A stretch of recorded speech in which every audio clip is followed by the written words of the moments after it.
తక్కువ సమయంలో ఎక్కువ ఇన్ఫర్మేషన్ తెలుసుకోవడమే స్మార్ట్ పీపుల్ చేసే పని. న్యూస్ పేపర్ లాంటి క్లారిటీ న్యూస్ ఛానల్స్ కంటే క్వాలిటీ. ఏంటి ఇంకేంటి?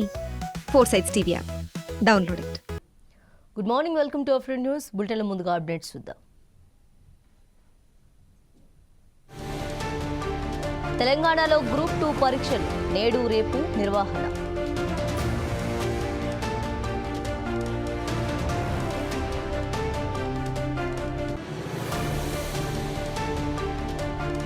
ప్రకాశంలో బాలుడు మిస్సింగ్, గంట వ్యవధిలో ఆచూకీ లభ్యం.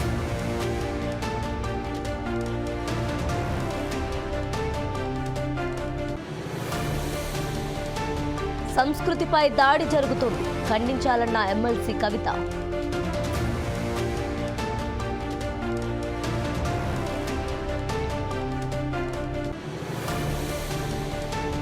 తిరుమలలో వైకుంఠ ఏకాదశి జనవరి 10 నుంచి ద్వార దర్శనం.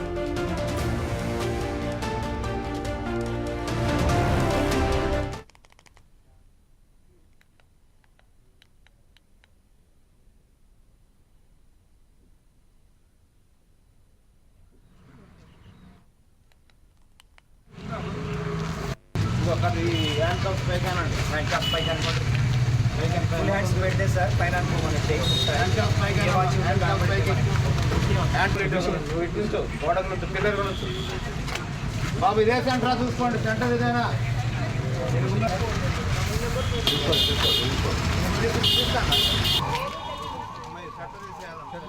తెలంగాణలో గ్రూప్ 2 పరీక్షలు మరి కాసేపట్లో ప్రారంభం కానున్నాయి. రాష్ట్రంలోని 783 గ్రూప్ 2 సర్వీస్ పోస్టుల భర్తీకి పరీక్షలు నిర్వహించేందుకు టీజీపీఎస్సీ విస్తృత ఏర్పాట్లు చేసింది. వైఎంఆర్ పద్ధతిలో పరీక్షల నిర్వహణకు రాష్ట్ర వ్యాప్తంగా 1368 కేంద్రాలను సిద్ధం చేశారు. ఈ పోస్టుల భర్తీకి 29 డిసెంబర్ 2022న టీజీపీఎస్సీ ప్రకటన విడుదల చేయగా 5,51,943 మంది దరఖాస్తు చేసుకున్నారు. ఒక్కో పేపర్కు 150 మార్కులు చొప్పున 4 పేపర్లకు మొత్తం 600 మార్కులకు పరీక్షలు నిర్వహించనున్నారు.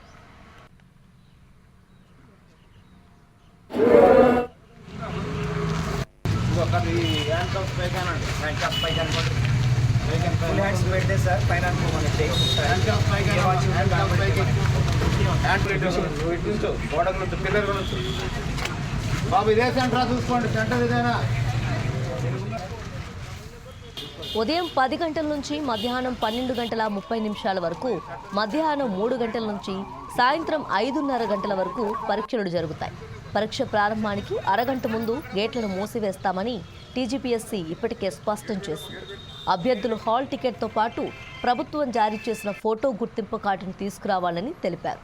అభ్యర్థులు మంగళసూత్రం, గాజులు ధరించవచ్చని, బూట్లు వేసుకుని రాకూడదని, చెప్పులు ధరించాలని సూచించారు. అభ్యర్థులందరూ తప్పనిసరిగా బయోమెట్రిక్ వేయాలని, లేదంటే ఓఎంఆర్ మూల్యాంకనంను చేయబోమని తెలిపింది.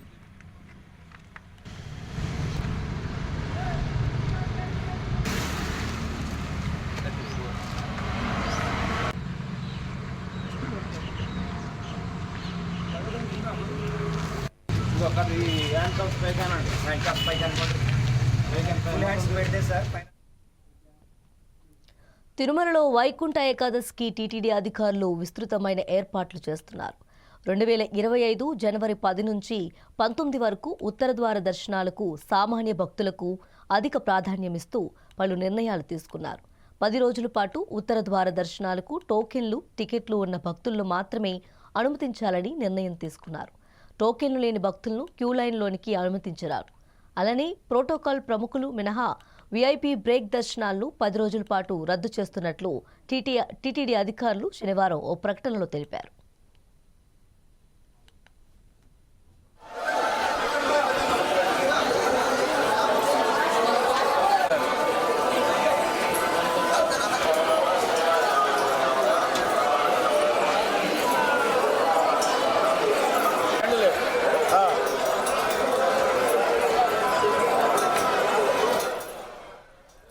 గోవిందమాల భక్తులకు ఎలాంటి ప్రత్యేక దర్శనాలు ఉండవని టీటీడీ అధికారులు తెలిపారు. చంటి బిడ్డలు, వృద్ధులు, దివ్యాంగులు, రక్షణ శాఖ, ఎన్ఆర్ఐ తదితర విశేష దర్శనాలను కూడా రద్దు చేశారు. మాజీ ప్రజాప్రతినిధులు, మాజీ బ్యూరోక్రాట్లు, మాజీ చైర్మన్లకు వైకుంఠ ఏకాదశి రోజున అనుమతి ఉండదు. భారీ క్యూ లైన్లు నివారించి గరిష్ట సంఖ్యలో భక్తులకు వైకుంఠ ద్వార దర్శనాలు కల్పించేందుకు ఏర్పాట్లు చేశారు.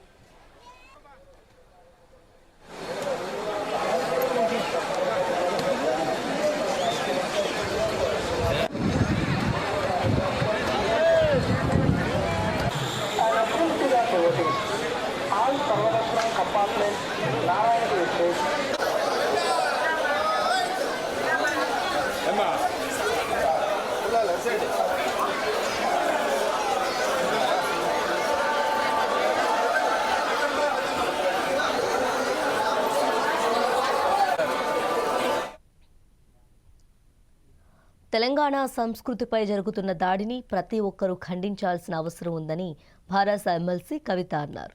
తెలంగాణ జాగృతి ఆధ్వర్యంలో హైదరాబాద్ సోమాజిగూడ ప్రెస్ క్లబ్లో నిర్వహించిన రౌండ్ టేబుల్ సమావేశంలో ఎమ్మెల్సీలు, కవులు, కళాకారులు, ఉద్యమకారులు పాల్గొన్నారు.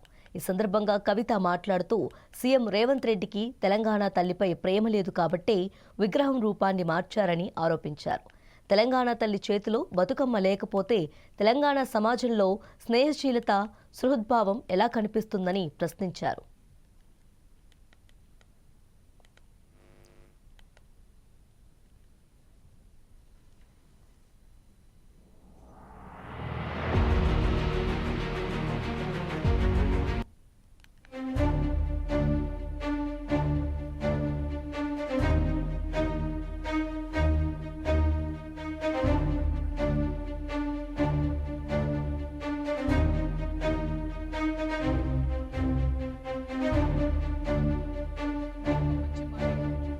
మన తెలంగాణలో ఉన్నటువంటి గంగా జమున తహజీబ్ని గుర్తు తెస్తూ వారు ఒక మాట అన్నారు.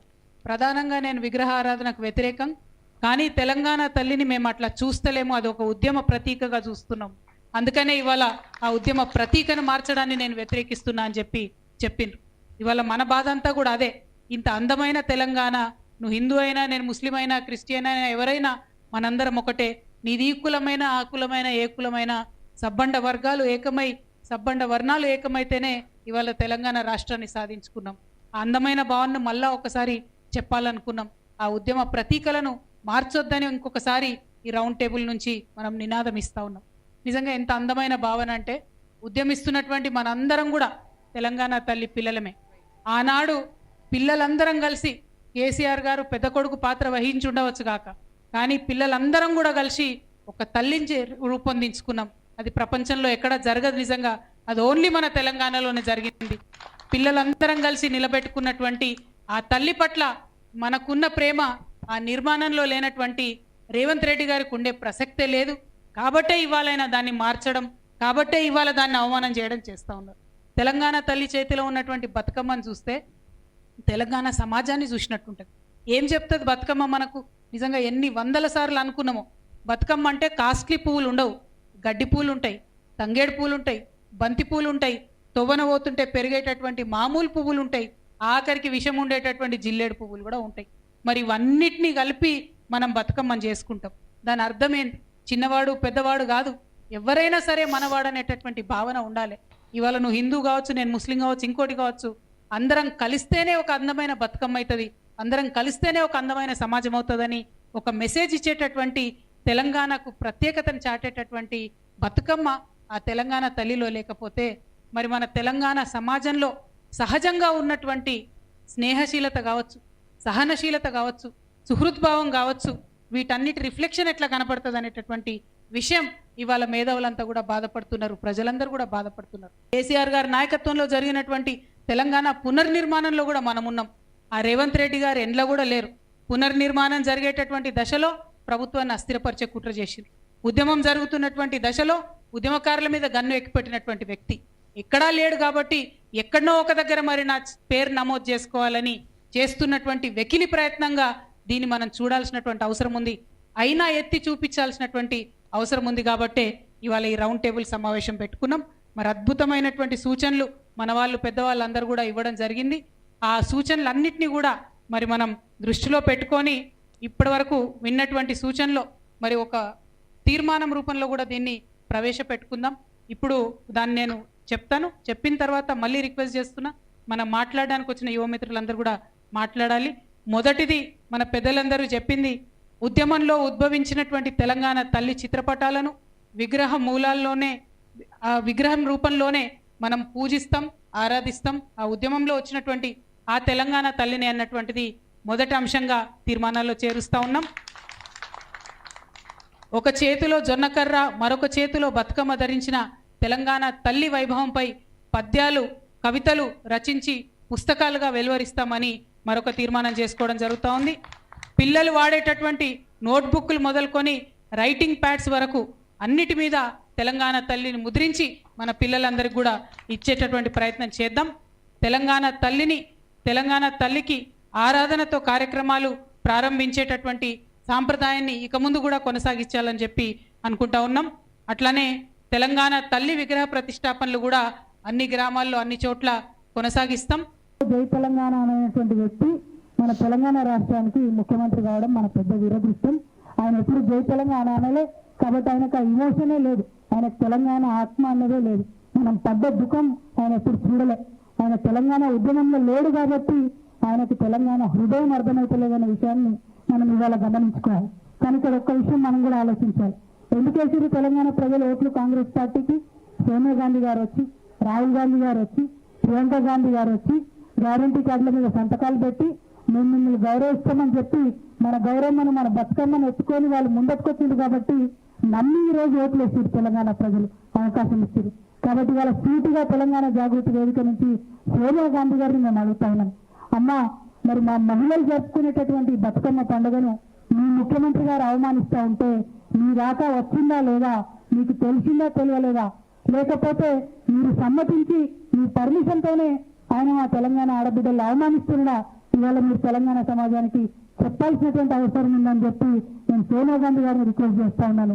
ప్రియాంక గాంధీ గారు మన పార్లమెంట్లో మాట్లాడుకుంటూ ఆమె కేరళ నుండి ఎన్నికైంది కాబట్టి కేరళ చీర కట్టుకొని మాట్లాడింది. నాకు సంతోషం అనిపించింది, కేరళ రాష్ట్రాన్ని ఆమె గౌరవించింది.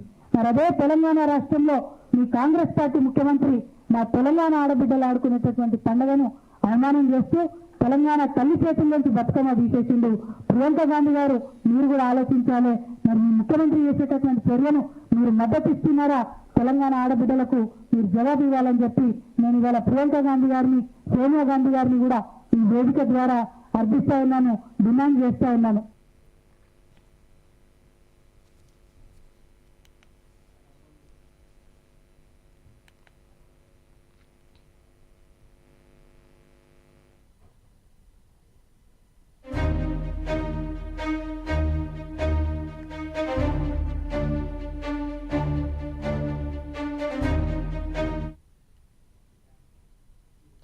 కాకినాడలో సత్యకళావాహిని 55వ వార్షికోత్సవాన్ని ఘనంగా నిర్వహించారు. సంస్థ వ్యవస్థాపకురాలు యున్షి శ్రీనివాసమ్మ ఈ శత జయంతి వేడుకల్లో పాల్గొన్నారు. దీనికి కాకినాడ సిటీ ఎమ్మెల్యే వనమాడి వెంకటేశ్వరరావు ముఖ్య అతిథిగా విచ్చేసి జ్యోతి ప్రజ్వాలన చేశారు. అనంతరం చిన్నారులకు ఈయన బహుమతులు అందజేశారు.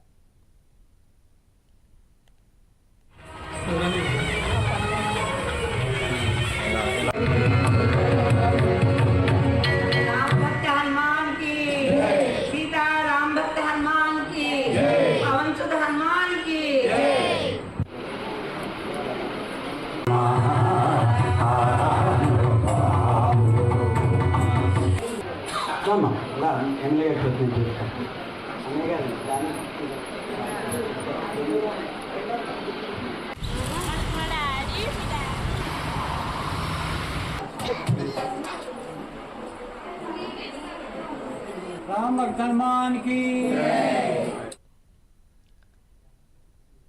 10 నెలల బాలుడు కిడ్నాప్ కథ సుఖాంతమైంది. గంటల వ్యవధిలోనే ఆ చిన్నారిని తల్లిదండ్రుల చెంతకు పోలీసులు చేర్చారు. తన బిడ్డను సురక్షితంగా అప్పగించిన ఎస్పీ దామోదర్కు తల్లి ఊర్వశి కృతజ్ఞతలు తెలిపారు. ఒడిశాకు చెందిన దంపతులు ప్రదీప్, ఊర్వశి 5 ఏళ్లుగా స్థానిక ప్రగతినగర్లో నివాసం ఉంటున్నారు. వారికి 2 పిల్లలు. శుక్రవారం మధ్యాహ్నం ఊర్వశి స్నానం చేసేందుకు వెళుతూ తన 10 నెలల చిన్నారిని పక్కింట్లో నివాసం ఉండే దయామణికి అప్పగించింది. ఆమె స్నానం చేసి వచ్చి పిల్లవాడి కోసం వెళ్ళగా దయామణి వడ్డీ కొట్టు వరకు వెళ్లి వస్తానని చెప్పి బాలుడిని తీసుకెళ్లింది. ఆ తర్వాత తిరిగి రాలేదు. దీంతో పోలీసులకు ఫిర్యాదు చేయడంతో కేసు నమోదు చేసి దర్యాప్తు ప్రారంభించారు. ఒక్క నిమిషం మాట్లాడకపోతే నేను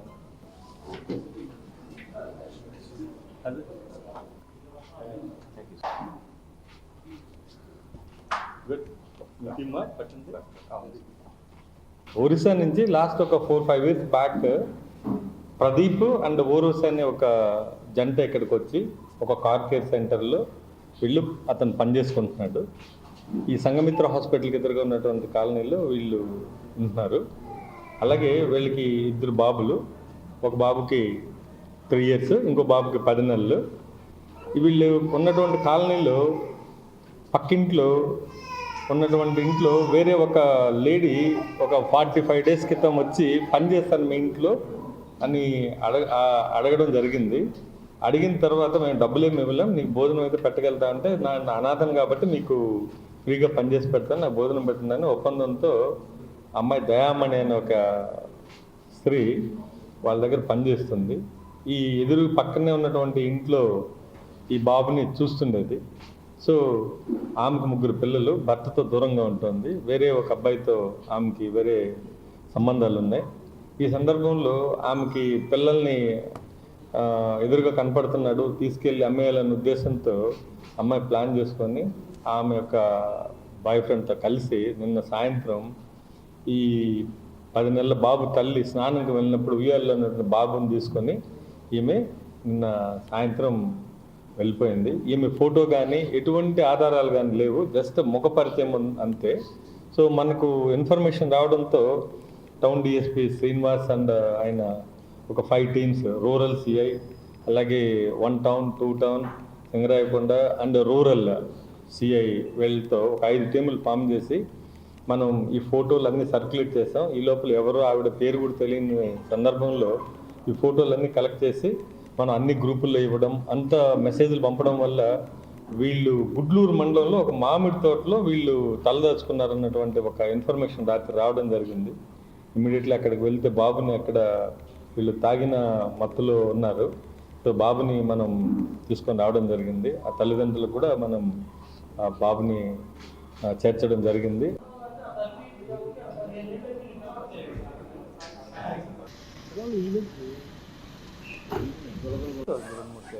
లేకపోయినా ఒకవేళ నిలబడుకుంటే నిలబడుకుంటాం.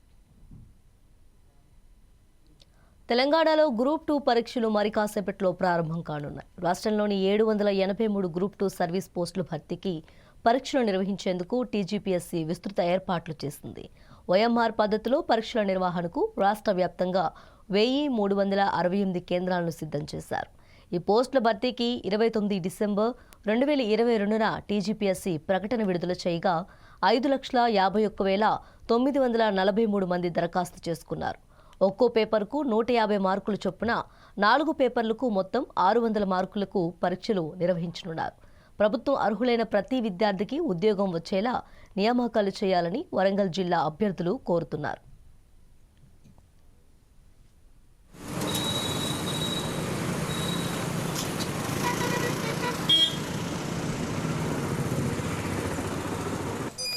ప్రభుత్వం 2022లో నేను ఎగ్జామ్ అప్లై చేశాను. టీఆర్ఎస్ ప్రభుత్వం ఉన్నప్పుడు మాకు ఎట్లాంటి ఎగ్జామ్స్ కండక్ట్ చేయలేదు. కాబట్టి ఆ ప్రభుత్వం కంటే ఈ ప్రభుత్వం చాలా సక్రమంగా నడిపిస్తారు. అలాగే గ్రూప్ 1 2 times రాసాము. 2 times టీఆర్ఎస్ ప్రభుత్వం రద్దు చేసింది. టీఆర్ఎస్ ప్రభుత్వం రద్దు చేసిన తర్వాత కాంగ్రెస్ ప్రభుత్వం వచ్చిన తర్వాత మళ్ళీ గ్రూప్ 1 నిర్ణయించింది. సుమారు తెలంగాణ రాష్ట్ర వ్యాప్తంగా ఎంతమంది రాసే అవకాశం ఉంది? వాళ్ళు 5 lakhs రాసే అవకాశం ఉంది. 5 lakhs మెంబర్స్. అంటే రాసిన వాళ్ళందరికీ ఉద్యోగాలు రావాలంటే రావు కదా, క్వాలిఫై అయిన వాళ్ళు. రాసిన వాళ్ళకి అందరికీ ఉద్యోగం రావాలంటే రాదు. ఉన్నాయి 400 చిల్లర ఉన్నాయి. కాబట్టి ఈ ఎగ్జామ్ రాసిన వాళ్ళకి, కండక్ట్ చేసిన వాళ్ళకి, మరియు అలాగే ఈ ఎగ్జామ్ రాష్ట్ర ప్రభుత్వం ఎగ్జామ్ క్వాలిఫై అయిన వాళ్ళకి కంపల్సరీ వాళ్ళకు జాబ్ ఇవ్వాలని కోరుతున్నాను. ఓకే, అంటే పేపర్ ఎట్లా వచ్చే అవకాశం ఉంది? గతంలో పేపర్ కొద్దిగా టఫ్గానే ఉండేది. ఈసారి పేపర్ కూడా టఫ్గానే వస్తారని అనుకుంటున్నాను. ఎట్లా ప్రిపరేషన్ ఎట్లా జరిగింది? ప్రిపరేషన్ బాగానే జరిగింది. అంటే అలౌడ్ ఏ టైం వరకు అలౌడ్ చేస్తున్నారు? 1 minute లేట్ అయినా 1 minute లేట్ అయినా గేట్ క్లోజ్ చేస్తారు, లోపల రానియట్లేదు. ఓకే. అంటే ఇంకేమైనా చెప్పాలి? ఓకే, ఆల్ ది బెస్ట్ అండి. థ్యాంక్ యూ అండి. నా పేరు రవిశంకర్, జనగాం జిల్లా స్టేషన్ గంట మండల్ పల్లగుట్ట గ్రామం. మేము గత ప్రభుత్వంలోని 2022లో అప్లై చేశాము. ఆ ప్రభుత్వం మాకు ఎగ్జామ్స్ కండక్ట్ చేయలేదు. కావున ఆ ప్రభుత్వం మాకు ఎలాంటి సాయం చేయలేదు, ఎలాంటి వర్షన్ ఇవ్వలేదు. కాబట్టి ఆ ప్రభుత్వం 2 times మా గ్రూప్ 1 ఎగ్జామ్ కండక్ట్ చేసింది, 2 times రద్దు చేసింది. కాబట్టి ఆ ప్రభుత్వం కంటే కాంగ్రెస్ ప్రభుత్వమే చాలా బాగుంది. కావున ఈ గత గ్రూప్ 2 ఎగ్జామ్ పేపర్ టఫ్గా వచ్చింది, ఈసారి కూడా టఫ్గా వస్తుందని అనుకుంటున్నాం. ఈ ఎగ్జామ్ లోపలికి 8 to 9:30 లోపు 1 minute లేట్ అయినా కానీ రానియట్లేదు. కావున ఈ ఎగ్జామ్ అందరు పాస్ అయిన వారికి నిజాయితీగా జాబ్స్ ఇవ్వాలని కోరుతున్నాను. నా పేరు హేమలత. నేను పాకాల్ కొత్తగూడ ఓటై గ్రామం నుండి వచ్చాను. నేను డిగ్రీ పూర్తి చేశాను. నేను లాస్ట్ టైం 2015లో రాయలేదు, ఇదే నాకు ఫస్ట్ అటెంప్ట్. పోయినసారి ప్రీవియస్ పేపర్లు పరిశీలించగా అప్పుడు పేపర్ తెలంగాణ కొత్త స్టేట్ అప్పుడే ఫామ్ అయినందువల్ల మూమెంట్ వేరే ఎలక్ట్రానిక్ గూడ్స్ ఏంది అలో లేవు. అంటే ఉద్యోగాలు అందరికి రాసిన వాళ్ళందరికీ ఉద్యోగాలు వచ్చే అవకాశం ఉండదు కదా? అందరికి ఇది గవర్నమెంట్ కాబట్టి లిమిటెడ్ పోస్ట్ ఉంటుంది. సో బాగా టఫ్ ప్రిపేర్ అయ్యి ఎక్కువ ప్రిపేర్ అయిన వాళ్ళకే, మెరిట్ వచ్చిన వాళ్ళకే జాబ్ వచ్చే అవకాశం ఉంటుంది. సో నోటిఫికేషన్స్ చాలా చాలా లాంగ్ గ్యాప్ కాకుండా తొందరగా జాబ్ క్యాలెండర్ ప్రకారం వేస్తే ప్రిపేర్ అయ్యే వాళ్ళకు కూడా అవకాశాలు దొరుకుతాయి. ఓకే, 4 Sides టీవీ తరఫున మీకు all the best. Thank you sir. ఈరోజు గవర్నమెంట్ ప్రతిపాదించినటువంటి గ్రూప్ 2 ఎగ్జామ్ కండక్ట్ చేయడం జరుగుతుంది. ఇవాళ 15-16 తారీఖు 2 రోజులు గవర్నమెంట్ గ్రూప్ 2 ఎగ్జామ్ కండక్ట్ చేయడం జరిగింది. దానికి సందర్భంగా మా గౌరవ మున్సిపల్ కమిషనర్ గారు మాకు ఆదేశించిన ప్రకారం హెల్ప్ డెస్క్ అలాట్ చేయడం జరిగింది. మేము కూడా వచ్చేపోయి ఇప్పుడు మన ఉద్యోగస్తులకే కానీ విద్యార్థులకే కానీ వారందరికీ మేము ఎక్కడెక్కడైతే సెంటర్లు పడినాయో వాళ్లకు మార్గదర్శకాలను చూపించడం కోసం ఎవరికైనా అడ్రస్ తెలియని ఎడల వారికి కూడా మేము తెలియపరిచి వారికి సహకరించే విధంగా మమ్మల్ని ఇక్కడ మా అధికారి అయినటువంటి కమిషనర్ గారు మమ్మల్ని ఇక్కడ ఏర్పాటు చేయడం జరిగింది. దానికి తదనుగుణంగానే ఈ యొక్క శిబిరాన్ని ఏర్పాటు చేసి మేము ఎవరైతే ఈ గ్రూప్ 2 ఎగ్జామ్ రాస్తుందో వారందరికీ మేము ఈ యొక్క ఎక్కడెక్కడైతే సెంటర్స్ ఉన్నాయో వారికి తెలియపరచడం కోసమని మేము ఈ యొక్క శిబిరాన్ని ఏర్పాటు చేసి అందరికీ మేము సహకరించే విధంగా ఉంటున్నామని మేము తెలియపరుస్తాం. అంటే మీ పరిధిలో ఎన్ని ఎగ్జామినేషన్ సెంటర్లకు ఉన్నాయి? మీ పరిధిలో మాకు 28 సెంటర్స్ ఉన్నాయండి. వరంగల్ సిటీ పరిధిలో? వరంగల్ సిటీ పరిధిలో ఓకే 28 సెంటర్లకు ఇచ్చారు. టోటల్ మన ఎక్కడ వరకు అంటే మామ్నూరు వరకు ఇక్కడ నుండి ఇప్పుడు ఈ వరంగల్ సర్కిల్ నుంచి మామ్నూరు ఇటు నర్సంపేట ఈ రోడ్డు వరకు, తర్వాత ఇటు మన ఈ మొత్తం 28 సెంటర్లకు గాను ఈ లోకల్ ఎక్కడెక్కడ అలా చేశారో వాళ్ళ అన్నింటి యొక్క అడ్రస్కి సంబంధించి మేము డీటెయిల్స్ ఎవరికైనా కావాలన్నా కూడా పూర్తిగా ఇన్ఫర్మేషన్ ఇవ్వగలుగుతాం.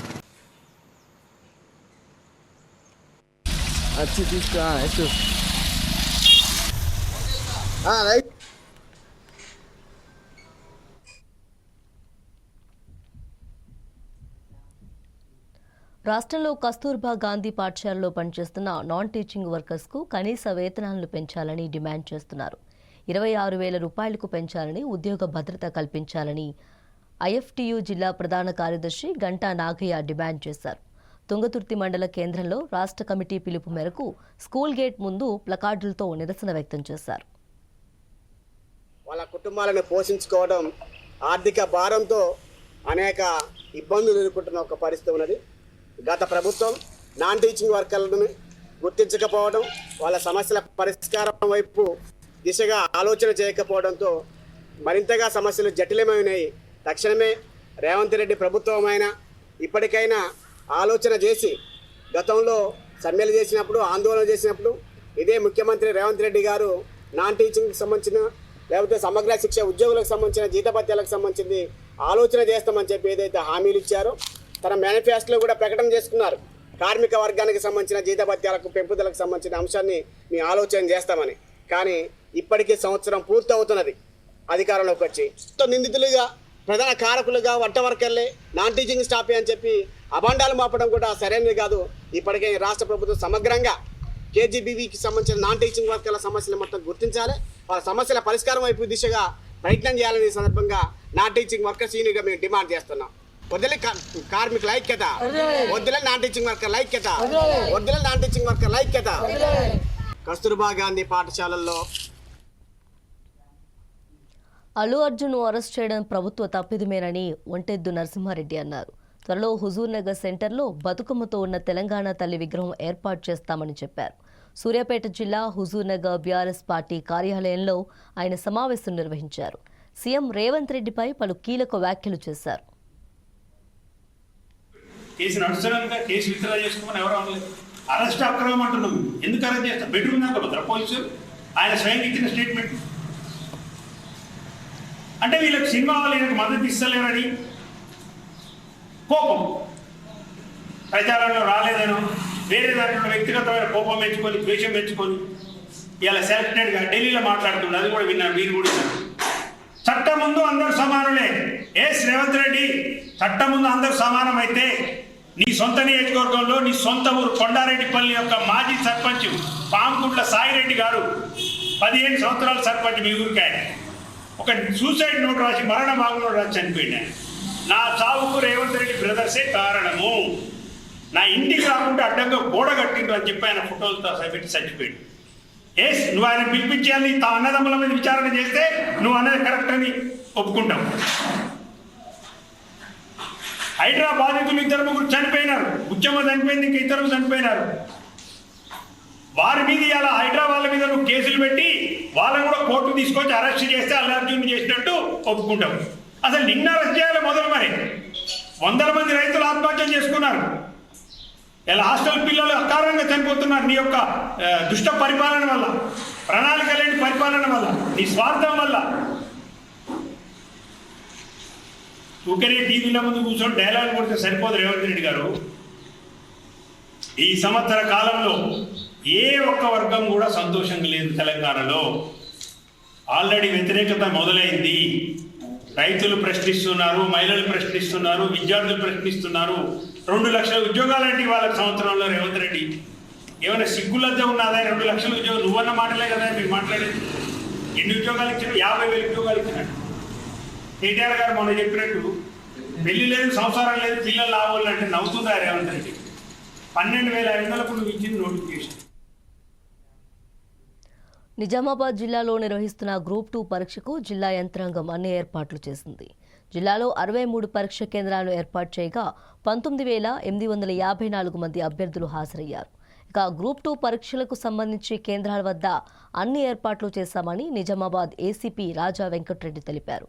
పరీక్ష 2 సెషన్లుగా ఉంటుందని అన్నారు. అభ్యర్థుల బయోమెట్రిక్ నమోదు ప్రక్రియ నేపథ్యంలో సమయానికి అరగంట ముందుగానే గేట్లు మూసివేస్తారని అన్నారు. అభ్యర్థులు ముందుగానే తమ కేంద్రాలకు చేరుకోవాలని సూచించారు. ఇక గ్రూప్ 2 పరీక్షలకు సంబంధించి మరింత సమాచారం మా ప్రతినిధి శ్రీనివాస్ అందిస్తారు. పాప ఎగ్జామ్ రాయడానికి వచ్చింది, మరి ఒక 5 నిమిషాలు లేట్ అయినందుకు గేట్లు వేసేసిండ్రు. మరి ఈ ఉద్యోగాలు ఎప్పుడో ఒకసారి పడతాయి. తను వచ్చింది ఒక 5 నిమిషాలు లేట్ అయినందుకు మానవ దృక్పథంతో వదిలేస్తే బాగుంటుండే. తను ఎంతో బాధపడుతుంది, ఏడుస్తుంది. మళ్ళీ ఆమెకు ఉద్యోగాలు మళ్ళీ ఇట్లాంటి ఎగ్జామ్స్ ఎప్పుడు పడతాయో ఎప్పుడు పడయో తెలియదు. అనుకోకుండా ఒక 5 నిమిషాలు ట్రాఫిక్ బాగా జమ అయింది. వచ్చేటప్పుడు ఆర్మూర్ నుంచి వచ్చేటప్పుడు ఆ బ్రిడ్జ్ ఒకటి అక్కడ ఒకటి అదంతా ఎంత దారుణం అంటే అది ఒక 5 నిమిషాలు లేట్ అయినందుకు పాపము ఇప్పుడు ఆమె లోపలికి ఎగ్జామ్ రానియడానికి పంపలేదు. ఆమె ఏడుస్తూ ఇదైపోయింది. మొన్ననే మా అక్కయ్య కూడా హార్ట్ వచ్చింది పాపం. ఆమెకు ఎన్ని ప్రెషర్స్ అంటే అన్ని రకాలుగా ప్రెషర్స్, ఆ ఒత్తిడి ఒకటి. ఇప్పుడు ఆమె ఎగ్జామ్ రాయని దగ్గర కుమిలి ఏడుస్తుంది. కానీ ఒక 5-10 నిమిషాలు లేట్ అయినా కూడా ఎగ్జామ్ రాయనిస్తే బాగుంటుండే. కానీ మరీ ఇంత దారుణం ఉండద్దు. ఎందరో ఒక 2-3 ఉంటారు, కానీ పంపించాలి కదా. మానవ దృక్పథంతో పంపిస్తే 5 నిమిషాలు లేట్ అయినా వాళ్ళకి టాలెంట్ ఉంది కాబట్టి పాస్ అవుతారొచ్చు. కానీ ఇప్పుడు ఈ ఎగ్జామ్ రాయబోయిందంటే నెక్స్ట్ ఎగ్జామ్ మొత్తానికే పోయినట్లు కదా. ఒక 5-10 నిమిషాల కోసము మీరు ఇది చేయొద్దు. ఇది మాకైతే నచ్చట్లేదు, ఇది పద్ధతి కాదు. తెలంగాణ రాష్ట్ర పబ్లిక్ సర్వీస్ కమిషన్ ద్వారా ఈరోజు గ్రూప్ 2 పరీక్షలు అయితే ప్రారంభమయ్యాయి. దీనికి సంబంధించి మొత్తం నిజామాబాద్ వ్యాప్తంగా 19,800కు పైగా కూడా అభ్యర్థులు హాజరు కానున్నట్టు తెలుస్తుంది. అయితే దీనికి సంబంధించి నిజామాబాద్ జిల్లా వ్యాప్తంగా కూడా 63 సెంటర్లను ఏర్పాటు చేశారు. ఇప్పటికే 10 గంటల నుంచి మధ్యాహ్నం 2:30 వరకు అయితే పరీక్ష ఉంటుంది. అయితే హాఫ్ అన్ అవర్ ముందు కూడా అభ్యర్థులందరూ కూడా తమ సెంటర్లకు చేర్చుకునే విధంగా కూడా ఏర్పాట్లు చేశారు. ఎందుకంటే బయోమెట్రిక్ విధానం ఉంటుంది కాబట్టి హాఫ్ అన్ అవర్ ముందు పరీక్ష కేంద్రాలకు వెళ్లాల్సి ఉంటుంది. దీనికి సంబంధించి అన్ని ఏర్పాట్లు చేశారు నిజామాబాద్ జిల్లా కలెక్టర్ రాజీవ్ గాంధీ అనుమతి కూడా. మొత్తం మనం ప్రస్తుతం నిజామాబాద్ లోని ఒక సెంటర్ వద్ద ఉన్నాము. ఇప్పటికే 9:30 స్ట్రిక్ట్ గా 9:30 తర్వాత అయితే గేట్ కూడా క్లోజ్ చేసిన నేపథ్యం ఉంది. 9:30 లోపలనే ఖచ్చితంగా ఏ అభ్యర్థి అయినా సరే రావాల్సి ఉంటుంది. దాని తర్వాత కంప్లీట్ గా కూడా ఎవరిని అనుమతి చేయమని కూడా చెప్తున్నటువంటి పరిస్థితి ఉంది. అయితే నిజామాబాద్ సంబంధించి ఇక్కడ మొత్తానికి ఏర్పాటు చేశారు. 63 కేంద్రాలలో అభ్యర్థులు ఇప్పటికే తమ కేంద్రాల వద్ద చేరుకున్నటువంటి పరిస్థితి ఉంది. పోలీసులు అయితే దానికి ఎలా ఉంది ఏర్పాట్లకు సంబంధించి పరిశీలించడానికి నిజామాబాద్ ఏసీపీ రాజా వెంకటరెడ్డి కూడా వచ్చారు. మాట్లాడే ప్రయత్నం చేద్దాం ఒకసారి. సార్ నమస్తే సార్, చెప్పండి ఎట్లా ఏర్పాటు చేస్తున్నారు? మొత్తం నిజామాబాద్ లో ఉన్నటువంటి కేంద్రాల్లో పోలీస్ బందోబస్తు ఏ విధంగా ఉంది? తెలంగాణ పబ్లిక్ సర్వీస్ కమిషన్ ఆధ్వర్యంలో ఈరోజు రేపు 4 విభాగాలుగా విభజించి ఎగ్జామ్ కండక్ట్ చేయడం జరుగుతుంది. దానికి సంబంధించి నిజామాబాద్ సబ్ డివిజన్లో 51 ఎగ్జామినేషన్ సెంటర్స్ ఉన్నాయి. దాంట్లో అన్ని ఏర్పాట్లు పోలీస్ పరంగా చేయడం జరిగింది. ఎవ్రీ సెంటర్ కూడా 4 ఒక ఉమెన్ పీసీ ప్లస్ 3 పీసీలను ఇవ్వడం జరిగింది. ఎక్కడైతే 400 అండ్ అబవ్ ఉన్నాయో అక్కడ సబ్ ఇన్స్పెక్టర్ని ఇవ్వడం జరిగింది. మొత్తం 51 సెంటర్స్ని కూడా 11 రూట్లుగా విభజించి ఇన్స్పెక్టర్స్ని కూడా పెట్టడం జరిగింది. అంటే ఈచ్ ఇన్స్పెక్టర్కి 5 సెంటర్స్ బాధ్యత ఇవ్వడం జరిగింది. ప్రతి సెంటర్ ఏం చేయాలి, ఏ విధంగా వాళ్ళు ప్రికాషన్ తీసుకోవాలా, వాట్ ఆర్ ద డ్యూటీస్ అని నిన్న మొత్తం బ్రీఫ్ చేయడం జరిగింది. ఇప్పుడు ప్రతి ఒక్కటి కూడా సెంటర్ దగ్గరికి వెళ్ళి కూడా మళ్ళీ స్పాట్ బ్రీఫింగ్ చేస్తున్నాము. మా తరపున అన్ని విధాలుగా బందోబస్తు పూర్తిగా చేయడం జరిగింది. ఆల్రెడీ 144 సెక్షన్ ఉంది. అలానే జిరాక్స్ సెంటర్లు అందరికీ కూడా ముందే చెప్పడం జరిగింది. All xerox centres already close చేసాము. 144 సెక్షన్ ఎక్కడైతే 100 మీటర్స్ పరిధి ఉందో అక్కడ షాప్స్ అవన్నీ ఉంటే కూడా క్లోజ్ చేస్తున్నాము. ఎట్లా ఉంది అంటే మొత్తానికి కూడా ఈ రోజు రేపు కూడా ఇదే నిబంధనలు కొనసాగుతాయి? మళ్ళీ నిమిషం సంబంధించి ఏమన్నా లేట్ వస్తే అనుమతిస్తారు? లేదండి, అది మన ఏముండదు. మనము 9:30కి వాళ్ళు క్లోజ్ చేస్తారు. దాని ప్రకారం మేము బందోబస్తు ఏర్పాటు చేయడం జరుగుతుందండి.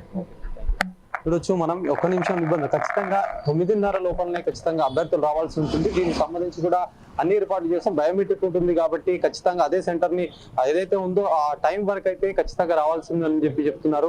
దీంతో పాటు ఆదివారం సోమవారం 2 రోజులు ఉంటుంది కాబట్టి 2 సెషన్లు ఉంటాయి. ఉదయం మధ్యాహ్నం. ఉదయం 9:30కు లోపలికి వెళ్లాల్సి ఉంటుంది. 10 గంటల నుంచి 2:30 వరకు, తర్వాత 2:30 మళ్ళీ 3 గంటల నుంచి 5:30 వరకు అయితే ఉంటుంది. ఈ సమయాలు ఖచ్చితంగా పాటించాలని చెప్పేసి కూడా చెప్తున్నటువంటి పరిస్థితి ఉంది. నిజామాబాద్ లో ఉన్నటువంటి 63 కేంద్రాల్లో పోలీసులు అయితే భారీ బందోబస్తు ఏర్పాటు చేశారు. ఎలాంటి అవాంఛనీయ సంఘటన జరగకుండా, ఎలాంటి ఇబ్బందులు తలెత్తకుండా కూడా చేస్తున్నటువంటి పరిస్థితి. ఇది ఉన్నటువంటి గ్రూప్ కు సంబంధించినటువంటి ఎగ్జామ్ ఇన్ఫర్మేషన్. కెమెరామెన్ సందీప్ తో శ్రీనివాస్, 4 టీవీ, నిజామాబాద్ నుంచి.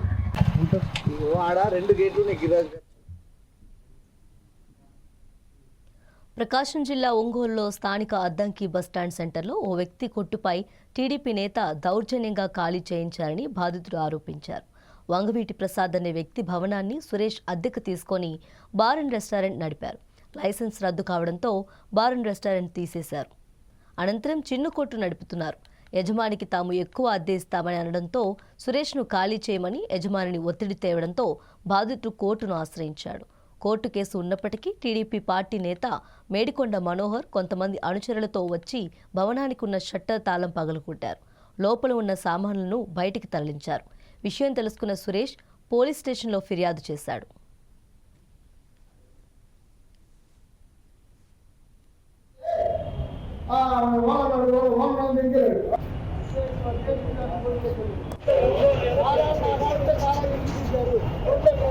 నా పేరు నీరుగట్టు సురేష్.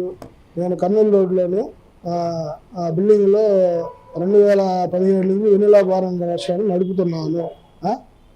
తర్వాత లైసెన్సులు రద్దయినాక మొగిలిపూడి ప్రసాదరావు ఇంటి ఓనరు నా మీద దౌర్జన్యం చేయగా నేను కోర్టుకు వెళ్ళినాను. కోర్టుకు వెళ్ళి ఇంజక్షన్ ఆర్డర్ తెచ్చుకున్నాను. అప్పటి నుంచి నన్ను శతవిధాల ఓనర్ ఇబ్బంది పెడతానే ఉన్నాడు.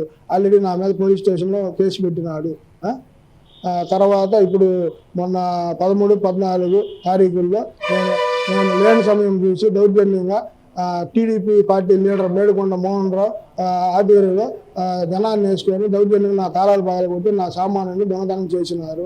ఇదేందని అడిగితే నా మీద దౌర్జన్యంకి వచ్చినారు. ఇది తెలిసి నేను డిఎస్పీ గారికి సిఐ గారికి ఫోన్ చేసినాను. ఫోన్ చేసిన వాళ్ళు మీరు ఒకసారి స్టేషన్కి వచ్చి మాట్లాడుకోమని. ఇదంతా కోర్టులో ఉన్నందువల్ల నన్ను ఇబ్బంది పెట్టి దౌర్జన్యంగా హ్యాండ్ ఓవర్ చేసుకోవాలని చూస్తున్నారు. నా ప్రిన్సెస్ బలవంతంగా హ్యాండ్ ఓవర్ చేసుకొని నన్ను ఇబ్బంది పెట్టాలని ప్రయత్నం చేస్తున్నారు. అందువల్ల నాకు రక్షణ కల్పించి నన్ను ఇబ్బంది లేకుండా చూడవలసిన ఎస్పీ గారిని కోరుతున్నాను.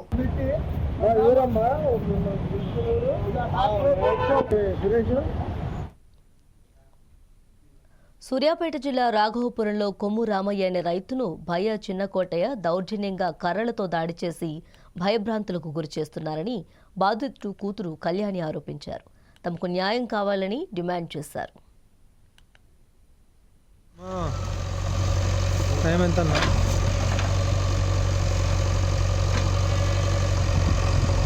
జిల్లా కలెక్టర్ గారికి, ఎంఆర్ఓ గారికి, పోలీసు వారికి విజ్ఞప్తి సార్. మాది రాఘవపురం గ్రామం, మోత మండలం. మా నాన్నగారి పేరు కొమ్ము రామయ్య. వాళ్ళ కూతుర్లో మేము. మాకు వ్యవసాయ భూమి మా పసుపు కుంకుమల కిందకి ఇచ్చిరండి. మేము ఎన్ని రోజుల నుండి ఇక్కడ లేము, సూర్యాపేటలో ఉన్నాం. మా నాన్న, మా తమ్ముడు, మేము అందరం సూర్యాపేటలో బ్రతుకు తెరువు కోసం వెళ్ళినాం సార్. మేము లేని టైంలో మా భూమిలో బాట పెట్టుకున్నారు సార్. 10 గుంటల భూమి తీసుకొని మమ్మల్ని ఇబ్బంది పెడుతున్నారు. ఈరోజు మా భూమి దున్నుకోవడానికి వస్తే మమ్మల్ని కొట్టి దౌర్జన్యంగా గత ప్రభుత్వంలో ఉన్న సర్పంచ్ గారి దౌర్జన్యంతో రాళ్ళు బాతుకొని మమ్మల్ని బెదిరించారు సార్. మేము భయభ్రాంతులకు గురై మేము వెళ్ళిపోయినాం సార్. 20-30 మంది వచ్చి మమ్మల్ని బెదిరించారు.